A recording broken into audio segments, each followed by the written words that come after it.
This week on the Lectures in History podcast, Santa Clara University history professor Sonia Gomez explores the intimate relationships that developed between people of different racial and ethnic backgrounds in Hawaii and Japan during and after World War II. Professor Gomez is the author of Picture Bride, War Bride, The Role of Marriage in Shaping Japanese America, which examines how marriage critically shaped Japanese American identity and community. More in a moment. So let's talk about World War II. So World War II entanglements. Today we're just going to talk about Japan and Hawaii. So we're looking at these entanglements specifically in the Pacific. So what do I mean by entanglements? So this word refers to the intimate relationships between people from different racial, ethnic, social, and economic and religious backgrounds that emerged during and immediately after World War II, as we'll see in Hawaii and Japan. These relationships were the result of increased U.S. military presence across the globe. Again, specifically, we're talking about Hawaii and Japan today, and existed within a broader systems of power. So we'll kind of flesh some of that out today. Strange Place. The chapters that I assigned came from this book, The First Strange Place. And what do they mean by strange place? Like, why is Hawaii considered a strange place? So Hawaii during World War II is actually a U.S. territory. So it's it's not a state, right? Hawaii does not receive statehood until 1959 after World War II. And as a U.S. territory, almost immediately after territory status, the U.S. military starts to increase on the island. And what that does is it produces and kind of codifies the power of a haole elite. These are predominantly white, upper middle class mainlanders who come to Hawaii for business, expand on their businesses. They come for leisure. And so the haole elite become economically and politically very powerful before territorial status, but also that power is solidified and codified during territory period. But as we see in the text, whiteness was not the natural condition. So what do we mean by that? So Hawaii is the first strange place because it's unique in a lot of ways, right? It's on the outer edge of the Pacific, right? It is the kind of most western frontier, right? And in addition to the haoles, right, the kind of elite white class of people, there are class divisions even within haole communities. There's also obviously a sizable native population, right? So we have native Hawaiians and also other Polynesians. And then because of labor migration, we have a pretty large Chinese, Japanese, Filipino, Korean, Portuguese, and Puerto Rican population, right? These communities all have roots in labor migration that preceded World War II, right? So we have a highly mixed and diverse population in Hawaii. Japanese Americans were actually the largest ethnic group, and people often wonder why the Japanese were not incarcerated in Hawaii as they were on the U.S. mainland. Does anybody know why? Kenneth. From what I remember, it was because the Japanese made up the majority of the working force, so that when Japanese Americans were told to go to the incarceration camps, Hawaii could comply with that because the majority of their working force was Japanese. Yeah, so they were the largest ethnic group, about 37% of the population, and they were at this point integral to the economy and the workforce, right? So it was just not feasible, right? I'll talk about in a second how martial law kind of flattened out a lot of differences. There were a large or smaller portion who were incarcerated, about 1,400, a little over 1,400, which, in comparison to over 120,000 on the mainland U.S. that were incarcerated, that number is pretty small. And those were predominantly men who were considered whether their political activity or their activity within the community were considered liable, and their loyalty was put into question, and so they were incarcerated, but the majority of the Japanese American population was not. Okay, so Hawaii is also a strange place during the war because it's under martial law, right? So December 7th, 1941, that's the day that the Japanese attacked Pearl Harbor. Martial law is instituted on the island, and it lasts until October 1944. So the majority of the war, Hawaii is under military rule. And what does that mean? That means there's blackouts, there's curfews, residents have to carry an ID. If they have to be out past curfew for whatever reason, likely because of their job, they have to get special passes. The media, newspaper, radio were all censored. So in some ways, Japanese incarceration was, the Japanese were incarcerated like they were on mainland Japan because martial law kind of kept everybody on a strict kind of lockdown throughout the war. So in addition to martial law, over 1 million servicemen and war workers passed through Hawaii at some point during the war. And as we read on the chapter on Hotel Street, about 30,000 American men, mostly American servicemen, visited the area of Hotel Street on any given day. So can you imagine? 30,000 American servicemen are, hanging out, walking through, standing in lines, doing whatever. We know what they're doing on Hotel Street, right, on any given day. So there's martial law.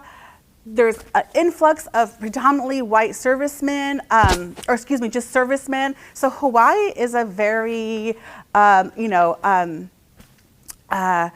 interesting place to be during World War II, to say the least. So here is a couple photos I wanted to show you. The one on the left are 2 Japanese American children wearing a gas mask. So part of martial law, or part of the kind of war effort, the fear of Japanese invasion was kind of imminent throughout the entire war, although it started to kind of wane as the war progressed. And so everybody on the islands were given a gas mask. And then here is a sample of a curfew pass. So if somebody had to be out past curfew, they'd had to get a special pass that they had to carry with them at all times.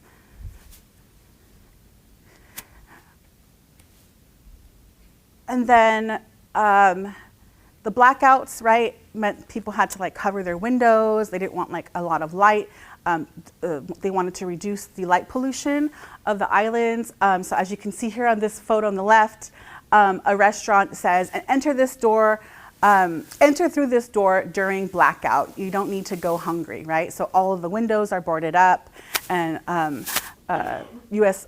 Servicemen can still go to the restaurant past blackout hours. Here on the right is a picture of Waikiki Beach with barbed wires. So the beach, much of the leisurely spots that we think of today in our imagination of Hawaii were off limits to Hawaiian citizens, or I should say Hawaiian residents, and they became a part of the military, right? And they were used for training, but also in this image, R&R, right? Rest and relaxation.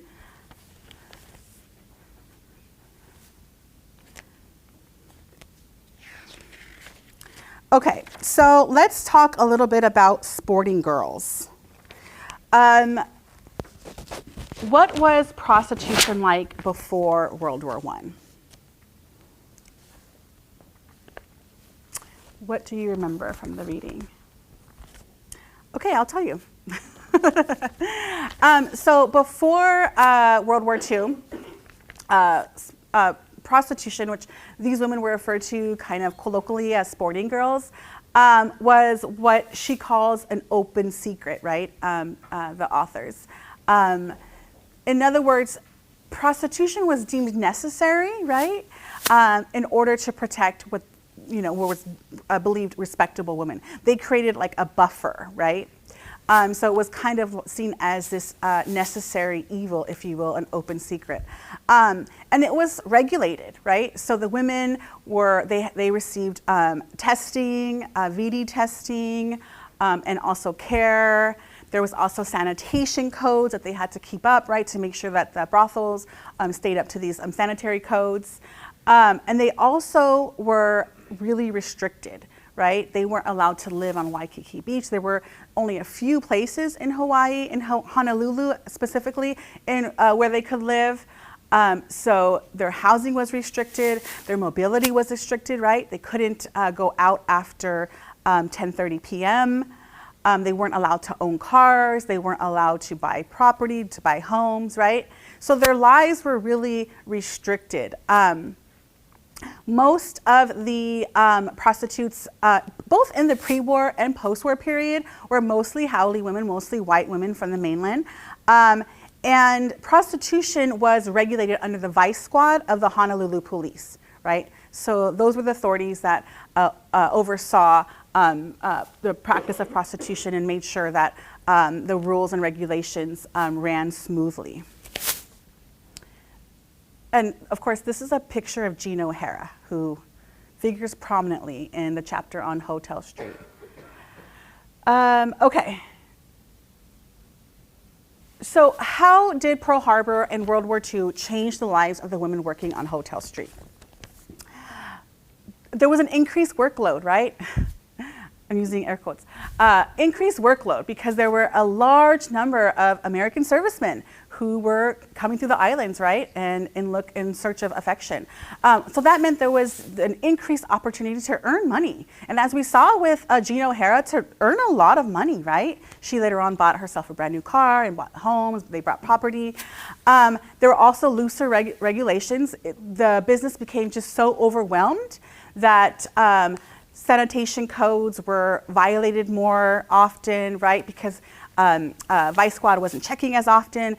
The Vice Squad, the police, people were so overwhelmed with the amount of traffic in these areas. So the regulations were a bit looser. And what that meant was that there was greater mobility for the women because they had money, right?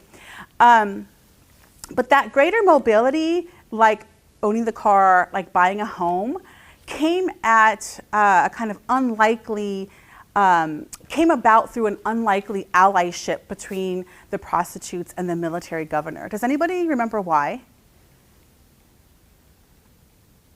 Oscar. To like keep morale high, they said, for the soldiers there. And it was like a good partnership.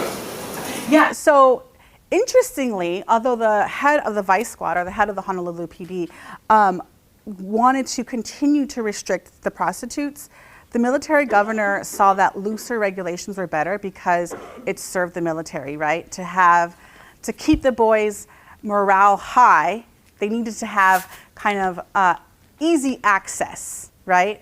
And it was seen as a kind of military necessity to ensure that the prostitutes were happy, right? So they wouldn't strike, which is what they did, right? Or they wouldn't raise their prices, which they tried to do, right? So in order to kind of keep this segment of the labor market happy so that they can serve the needs of the military, compromises had to be made, right?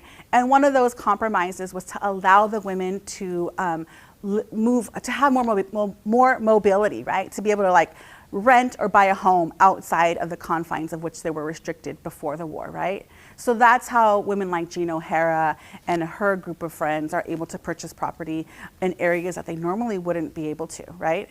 So there's an unlikely allyship between the military governor and prostitutes during the war. So the war seems to be kind of, the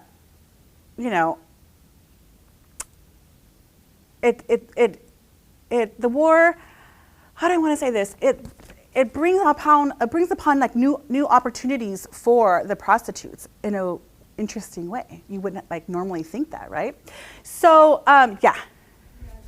Off topic, but that just like kind of parallels, I feel like, the first reading, which was about the GIs in France and like how people viewed the men as having like sexual needs that couldn't be suppressed. And it went so like it totally there was totally a double standard between like men and women, and how like men like really couldn't like contain that side of them, and they just thought of it as a weakness. Yeah. I mean, nobody was questioning the fact that the I don't know, servicemen's. I gotta say this, this is like tricky.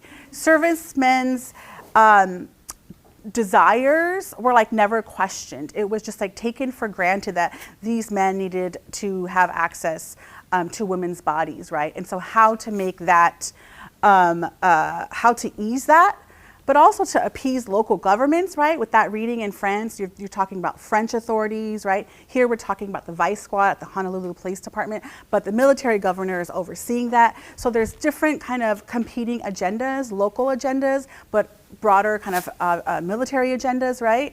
And all said and done, at least in the example of Hawaii, that works in the favor for the prostitutes, right? From what I remember, it allowed for more interracial marriages between some of the black GIs that came over, and then I guess Native women there. I remember they were treated better than how they were on the mainland, so it opened up for actual relationships to be held between them. Okay, great, yeah, so there's an increase in interracial relationships, right? What else? What about the gender imbalance? Remember all of those servicemen who are in Hawaii? What would that do to the gender imbalance? And what would that do for women's choices?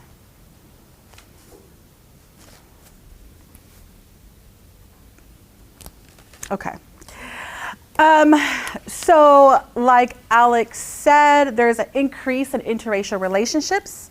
There's also a breakdown of traditional dating and courtship norms. So people are kind of like on a faster timeline, right? We're in the middle of war. They don't really know how the war is going to end, right? So people are rushing to marriage, right? There's rates of children being born out of wedlock, right? So like being born to unmarried parents, that increases. People are marrying after just a few months of knowing each other. And then women gain more independence and agency in who they choose to date and marry. And part of this is the gender imbalance, which if you remember, is kind of highlighted throughout the text, right? There's just a lot of men. So they kind of have their pick, right? And the last piece is that the military and the kind of trauma of war, right? Some of these men had seen combat and were in Hawaii and R&R. Some were training and were about to go to the war in the Pacific, right? So this kind of intense stress, right? And this kind of uncertainty during the war really made a lot of these servicemen kind of vulnerable in a lot of ways, right? And so as Beth Bailey and David Farber in the text highlight, a lot of times they were just looking to, just to kind of talk, right, to women. Women were doing a lot of intimate labor, like not just, thinking about sex work, but thinking about, just befriending and listening and just, kind of helping to boost the morale of the thousands and thousands of servicemen who were throughout Hawaii, right? And for a lot of these women, they saw that as their like effort for the war, right? That was part of their war effort. Okay. Okay, so any questions about Hawaii before we move on? Yeah, Sophie? With Black men also being drafted into the war, I was wondering if there was like, I guess, a difference, or if you know anything about like them being like sexualized, because I feel like if black men were like overly sexualized back in the mainland in the US, so if like it'd be different if they were seen like that stereotype, but since all servicemen of like all backgrounds were going to prostitutes in Hawaii, was it just kind of like everyone was sexual, or? Yeah, well, yes, so both those things are true. But yeah, no, absolutely. In Hawaii, so a lot of those like mainland ideas are present in Hawaii as well, right? Especially, or in particularly like Black masculinity. What's interesting though at these brothels is that majority of them were off limits to Black servicemen.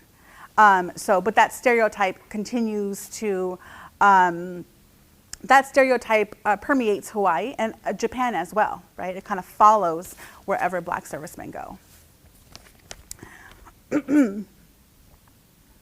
Okay, oh no, we're here, Jim Crow. Okay, so now we're gonna kind of shift a little bit and go a little bit northeast in the Pacific, anyways, to Japan. So Jim Crow Tokyo, okay, yeah. I was gonna make a joke, but that wasn't gonna be good. Okay, so, C-SPAN's Lectures in History podcast continues in a moment. Now back to C-SPAN's Lectures in History podcast. let's talk about Jim Crow Tokyo. What is the term Jim Crow Tokyo? What is that referring to? Hayes? It referred to how during the occupation of Japan by the U.S., I like this term, how the slide military imported American racism, where the segregation laws that they implemented were sort of mirroring that of the Jim Crow laws in the American South, that Japanese people were oppressed in kind of a similar way to Black people. Yeah, absolutely. So just to be clear, there were no kind of legal like Jim Crow laws in Tokyo, right? But like Hayes said, it was like a mirroring, right? So when you think about migration, you think about like the movement of people, they're also bringing their ideas, right? Cultural norms.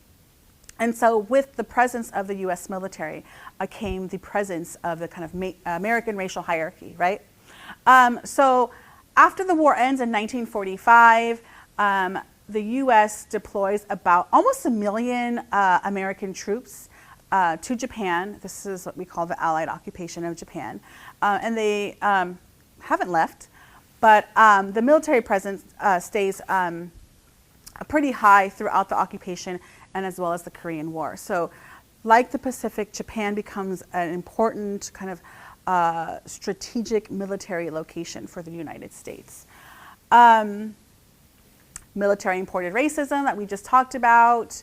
And like Hawaii, American servicemen engaged in a range of intimate relationships with Japanese women. And that range included sex work, right? Prostitution, which was referred to as pan-pan girls, kind of long-term relationships within the sex industry. So a woman might have just one partner that she sees most of the time. They dated, they courted, they had long-term relationships, short-term relationships, but there was also a large number of marriages. Between 1947 and 1965, it's estimated that about 50,000 Japanese women came to the U.S. As brides to American servicemen. Now, that doesn't include the ones who didn't arrive in the U.S. It doesn't include those relationships who, for whatever reason, she was not able to migrate. And then it doesn't include a large number of these relationships, or a large number of the women came through special private laws that were introduced on her specific behalf. And I'll talk about that in a second. So in other words, the numbers I think are kind of off, and we don't know exactly how many women came because they came in through different channels. Okay, so how were the relationships between Black servicemen and Japanese women during the occupation, but also during the Korean War? How were they regulated and constrained? This one way might have been the GI Rights Act, which initially they said was to expedite the admission of the U.S. of alien spouses and alien minor children of citizen members of the U.S. Armed Forces, but what it actually did was bar alien spouses who were racially ineligible, which included Japanese women. Yes, absolutely. So I'll get to, the GI Bride Act passed in 1945 allows the expedited entry of war brides. So the U.S. was not just in Japan and Hawaii, as we know, right? They were in France and Germany, in Britain, and servicemen brought home women from every place in which the military was stationed. So a large number of women came from Europe. And the GI Bride Act was specifically targeted for the European brides of American servicemen. So it left Japanese women, because they were racially ineligible to naturalize, it left them excluded from that pathway to the US. So immigration law. Okay, so what else? How else were these relationships regulated, policed, constricted? I know that in order for them to get married, they would also have to like ask, like, or I don't know what word, like someone Get permission. Yeah, Yeah, to get permission, and like a lot of times they would deny it when like it wouldn't have been a problem if these women were white, but it was like, because they didn't want them to like get married, have kids, or like because they're having kids out of wedlock with these Japanese women. Okay, so the military, right? The military wouldn't offer permission for a variety of reasons. One is they are trying to control the lives of their servicemen, right? And it is, so there is a no fraternization policy, right? Which really pertains to prostitution, but the military is not keen on servicemen fraternizing with the local population, right? Especially when that local population is Asian, right? Japanese. So the military, although there's no kind of outright ban on marriages, they are not granting permission for a variety of reasons. And one of those reasons is they typically refer to immigration law. They cite immigration law as like, well, I'm not going to allow you to get married because your bride can't immigrate to Japan or immigrate to the US, right? So they lean on immigration law and a lot of times, but not only. Anything else? Kenneth? What I also remember reading, like black servicemen following the end of World War II got sent to like Korea for the Korean War, and then when they were in Korea, they were discharged from service, I believe. So instead of going back to Japan, where they had like lived their lives and like married, they were instead sent back to like the U.S. And so that was another way they were like kind of regulating and constraining interracial marriage. Yes, absolutely. They call this acts of sabotage, right? They felt that the military was strategically moving men around to ensure that they couldn't, to kind of sever those bonds that they had with their like Japanese girlfriend or wife, right? So one of the examples they gave is before being married, if word got out that somebody was wanting to get married, or there was a number of men in a certain regiment who wanted to get married, that they'd be mysteriously deployed to Korea, and then after that sent home to the U.S. so that it left those vows unspoken, right? I think this is what the NAACP called acts of sabotage, or it might be the Chicago Defender. I can't quite remember. Okay. So I think we talked about most of these. The military had a non-fraternization policy, which prohibited prostitution. The military often cited immigration law, acts of sabotage that Kenneth just spoke about.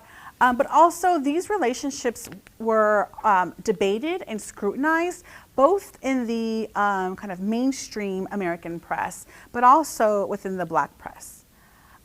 So let's talk a little bit about the immigration restrictions. So as you might recall from earlier classes, the 1924 National Origins Act essentially barred all immigration from Japan, and it also severely restricted immigration from Southern and Eastern Europe.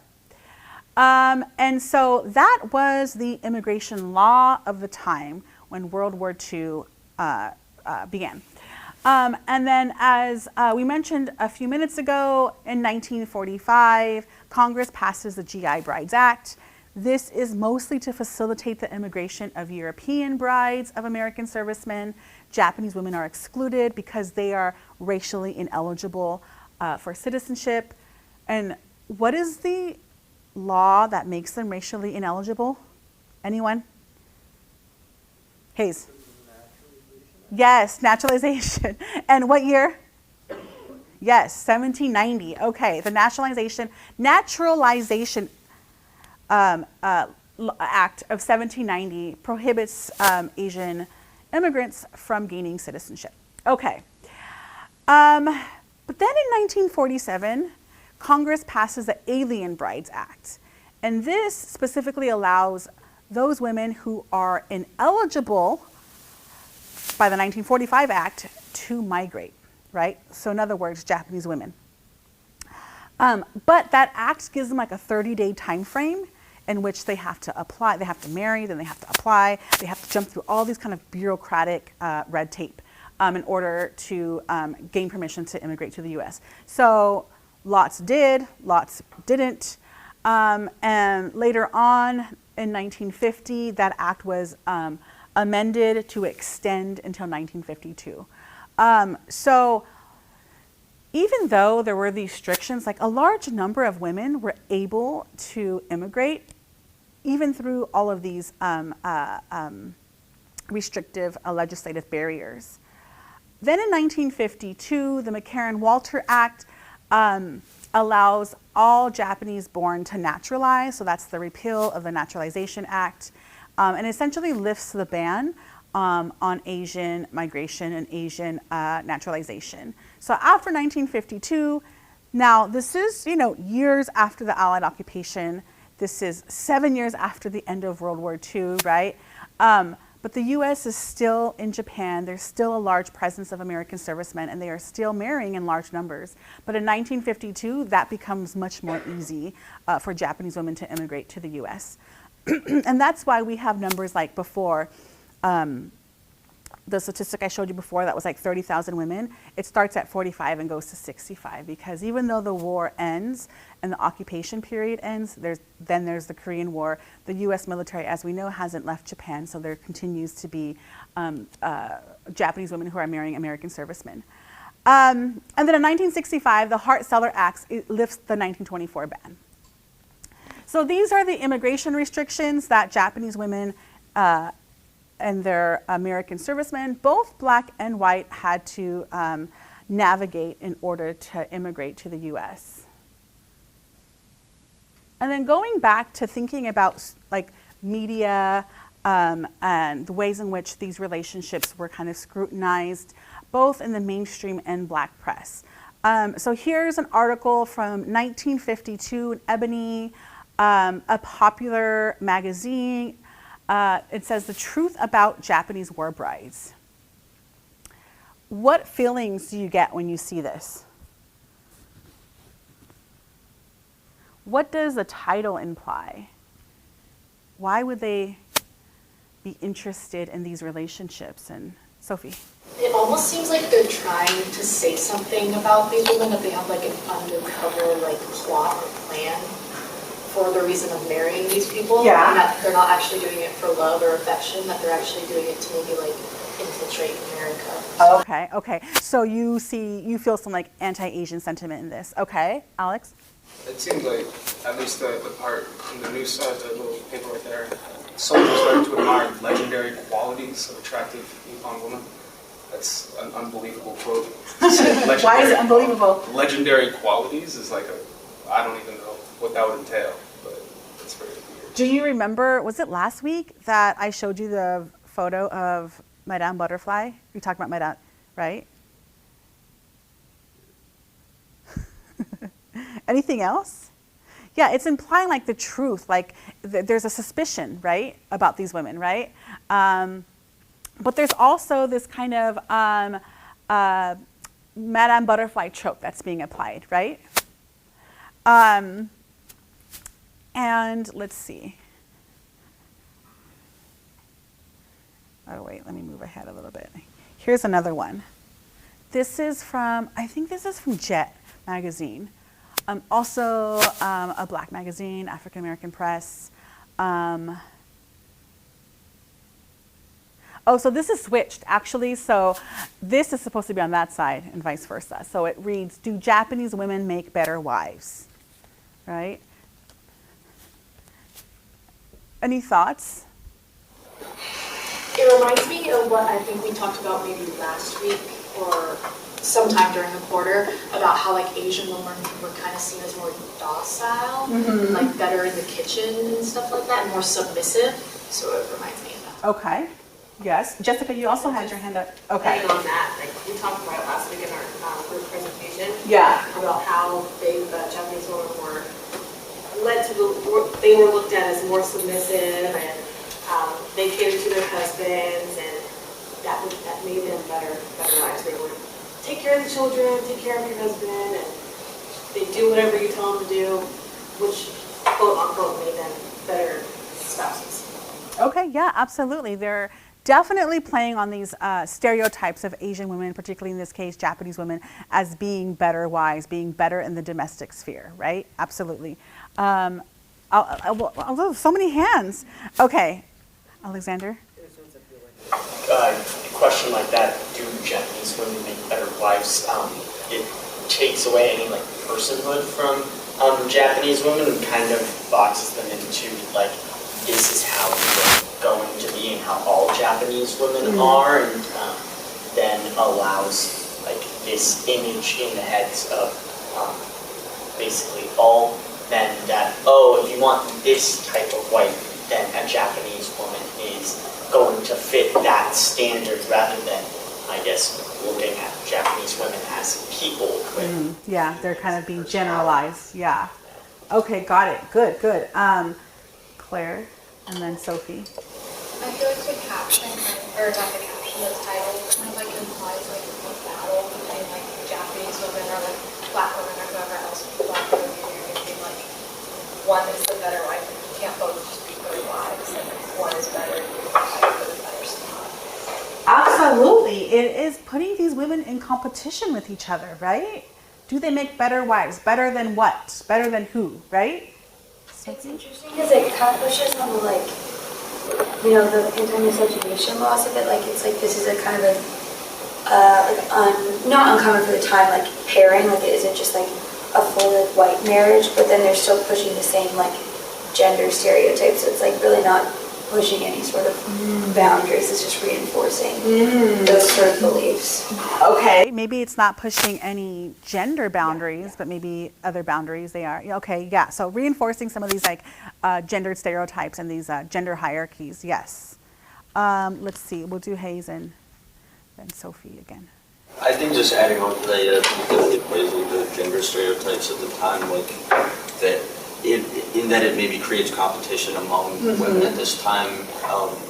It's almost like who can best embody these stereotypes. Like who can be the most docile and subservient, who can be like represented better.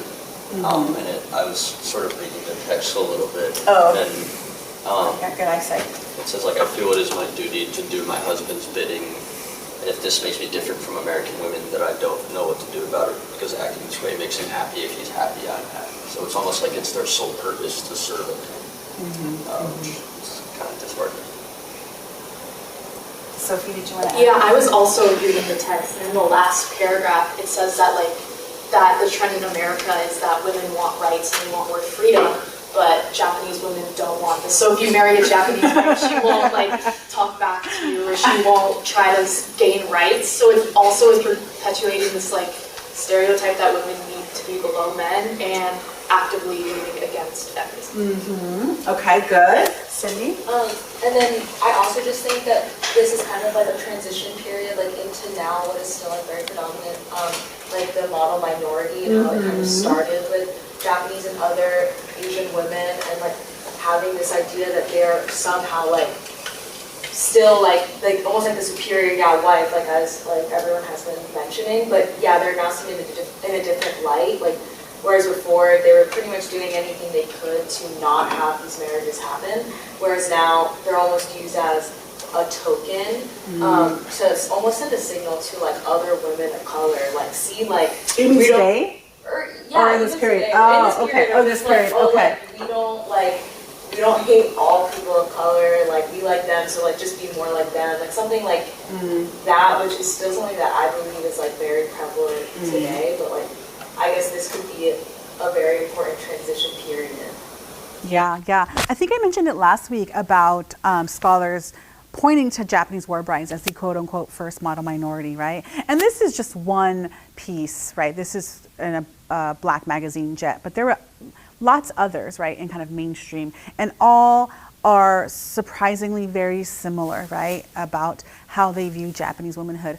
And the interesting thing is, in a lot of ways, her, perceived, whether it's real or not, like submissiveness is also predicated on the ways in which she was able to migrate. So she's only able, right, the Japanese war bride, the figure of the Japanese war bride, is only able to migrate as the wife of an American serviceman, right? And before 1952, when the McCarran-Walter Act allows Japanese and Asian immigrants to naturalize, she can't naturalize. So her entire kind of legal status in the U.S. is based on her marriage, right? And so that adds this layer of this power dynamic, right, between husband and wife, right?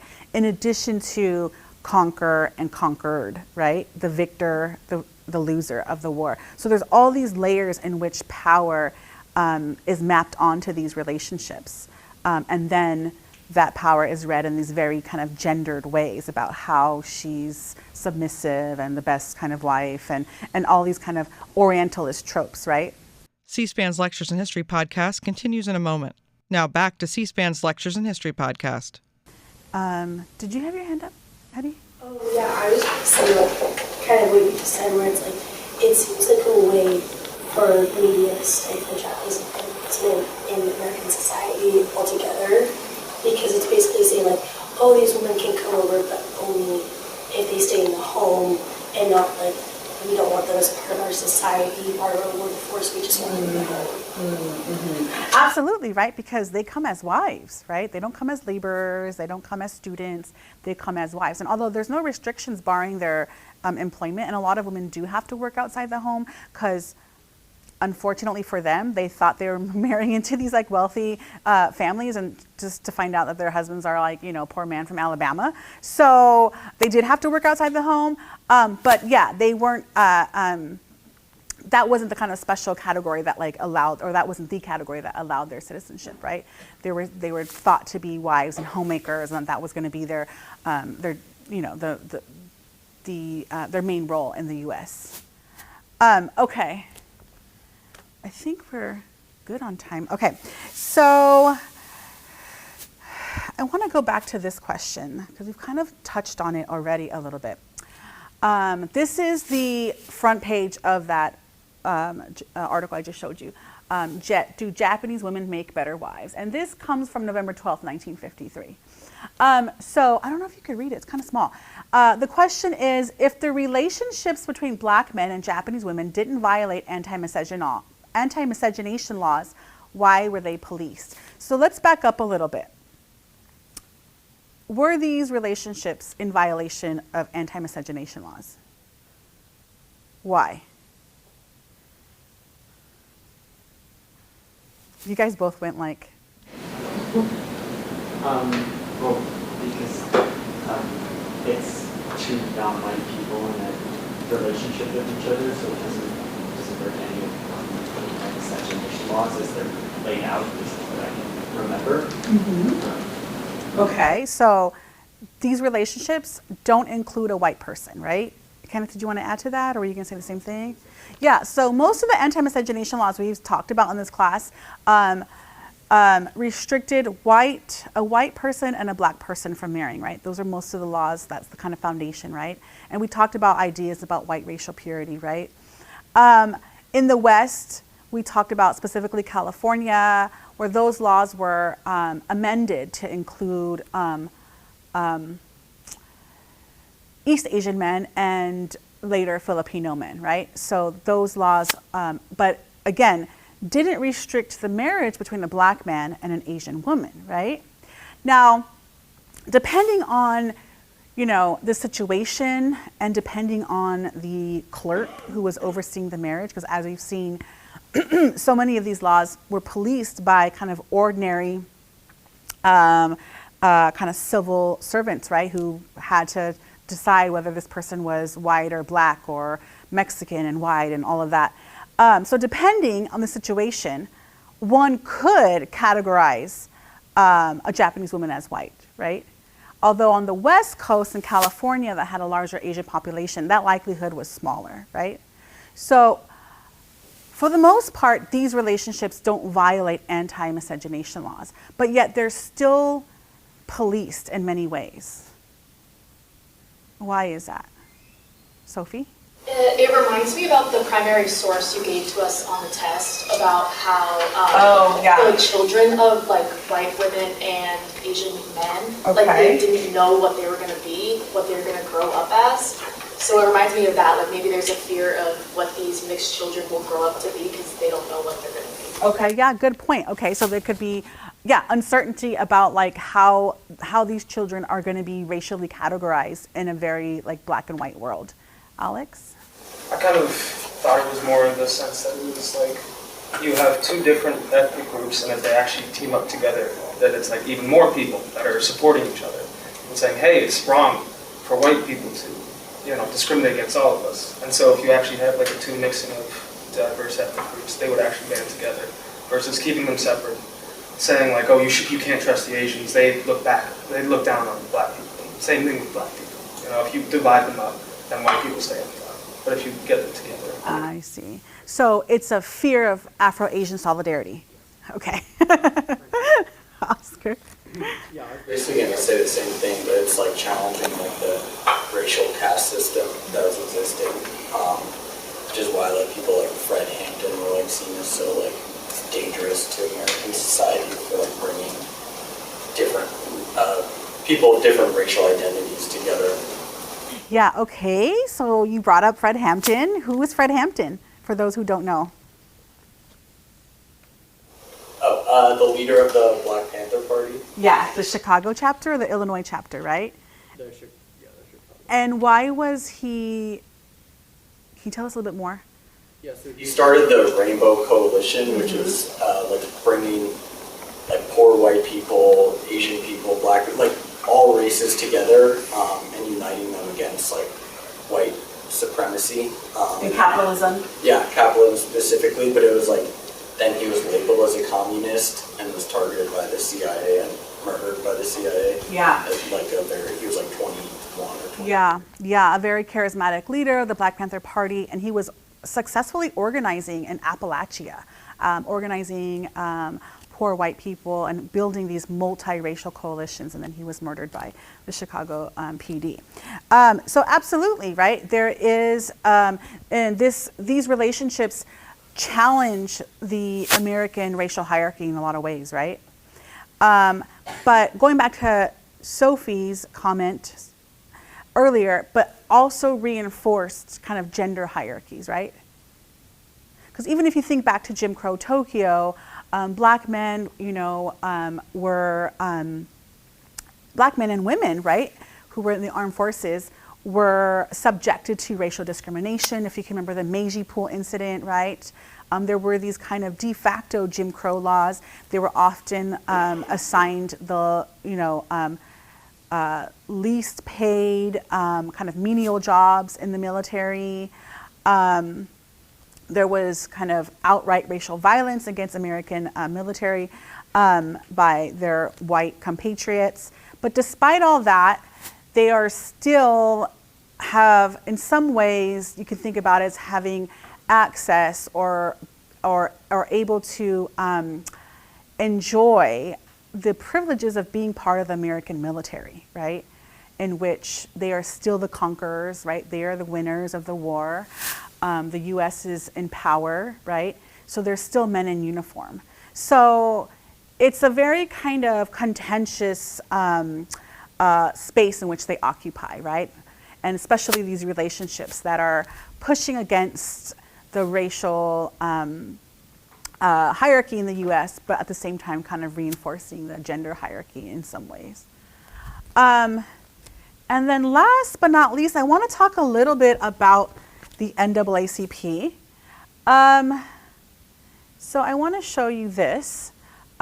This is a letter from an Italian woman. So I didn't expect you to read this, but so many of you are reading. You have really great vision. I'm not going to read it or I'll read a small snippet. I'm not going to read the whole thing. But this is, I think this is dated 1946, February. And it comes from Napoli, Italy. And it's an Italian woman who is writing the NAACP. And she's saying that Aaron Amos, the son of Samuel and Elizabeth from Bridgeport, Connecticut, that she became engaged to him. And that during the engagement, he came to her house frequently. He promised that he was going to marry her. But then he left and has not returned. And she lost her honor to this man and is now the kind of talk of the town. And so she writes the NAACP and she's like, therefore I come to you, having lost my honor and being the talk of the town without even the chance to defend myself. I pray earnestly in the confessional that Providence will in some way come to my rescue. I anxiously await the success of this matter. So she's writing the NAACP. It's like, can you help me find him?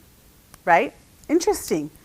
And then this is just a copy of, not just, this is the copy of the letter that is cited in the article, Corporal Brown, where he's writing the NAACP, specifically the legal committee, and saying that the military is not allowing black men to marry Japanese women. And interestingly, he doesn't position it as an affront to kind of black autonomy, like an affront to his own autonomy, but he sees it as part of anti-Asian racism, right, in immigration law. So he writes this letter to the NAACP asking the NAACP to act on his behalf. And as we know from the article, they do try to reconcile, but they're limited, right? They don't have the legal capacity to challenge immigration law, right?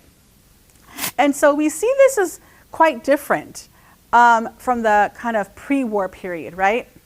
As we saw when we read the piece on Jack Johnson, the NAACP before the war supported or didn't support, or excuse me, challenged anti-miscegenation laws, right? But that was kind of a low priority on their agenda, right? In the post-World War II period, after there's like an influx of letters from women in Europe, mostly in Europe, at least that's what's saved in the archives, but also servicemen who are stationed in Europe and in Japan. There's an influx of servicemen and their girlfriends, their ex-girlfriends, their wives who are writing, right, and making this a civil rights issue, right? They're writing the National Association for the Advancement of Colored People, asking for help in kind of reconciling some of their kind of romantic legal woes, and so this demonstrates a shift in kind of in the NAACP stance from the pre-war period to the post-war period. So as we saw in the article, the NAACP supports interracial intimacy, right? As an extension of servicemen's rights. So when they are writing to the military, when they are writing to politicians in the U.S., they're saying that these men served the military, right? They did their duty like their white compatriots. They should be allowed to marry and immigrate with whomever they choose. They highlighted the kind of American hypocrisy, both within the military, but also immigration law. So here, the NAACP is kind of getting entangled in immigration law. But of course, they have limited legal power, right? And so this kind of parallels a shift in the NAACP's critique of U.S. racial politics. Because no longer, after World War II, are they so concerned with kind of domestic issues, but they start to think of kind of broader issues, right? Particularly when it comes to servicemen and women who are abroad in larger numbers. And eventually leads to an expansion of their scope beyond just racial violence, segregation, and disenfranchisement. These were the kind of key issues in the pre-war period and remain key issues as well in the post-war period. But there is a kind of new way of thinking about civil rights, a more expansive way, that it is about voting rights, that it is about housing and school segregation and the end of racial violence, but it's also about thinking about how the right to marry and live with in peace, whoever you choose, is also part of this discourse, right? It's part of this thinking about what civil rights entails. Any questions? Okay. All right, well, I think that is it for today.